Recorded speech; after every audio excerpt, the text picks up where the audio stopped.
Үйde өштіріп çıgaram da, onları sınmay boşundamında çıgayındı. Başta bir ay uyda turdular indi alar. Mayanı çilegine çeçip koyganıyım. Onları mında çıgardım. Mında ilgireler indi alar uşuk yılı. Endi bik salkın bulsa işigine şunda vadiyallar ile biz. Yalıtkış koymayın kurkam men yalıtkıştan alay. Bik sirekkine kullanam men ana. Noltini bulmayın narısı. Eğer kuraj bilen boşa digenni. Germanlı nege uramga çeçem indi men ana. Onsa indi tuzlarga degen eyberler indi. Bası bağalara başarıga dip şaytırışabız indi. Koçan bu atnada tege ütken atnada koytkan indi onuklar. Olar üzüp aldılar indi birinçisin biz özemiz deyip.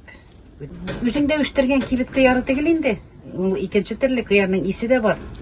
Kibit kıyarının isi de yok. Teme de ola yok tegil indi ana. Busu indi onun. Tizgine bozulmaydı üzümüznekiler. Kibitniki tegil indi. Nersedir deyip indi.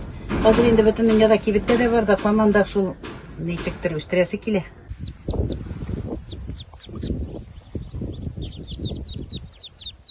Bular indi utkular, lepkeleri.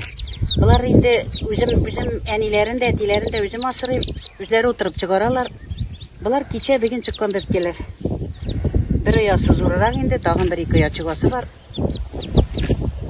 Eli bu uyadan da çıkıp bitmeyen enileri bir kukay bile oturaydı, eli çirtkenler indi alar, çıkıp buna biterge kalgan. Gitti üseler alar. Kütmedi elgireler. Enileri, biz küzge koyup tutabız indi. Ne? Dört aylar siz yok indi. Diktirası kelmeyi biteli. Hareketli bereket degen gibi gemilerinin ezrek hareketlensen indi. Senden öze kızlarım. Bizendikini korattıralar. Allah'a şeker.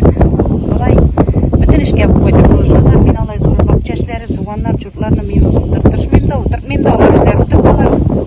Mineki şu an ya teknikçilerini korasam, hani şu mallarını korasam olganı yok. Olganı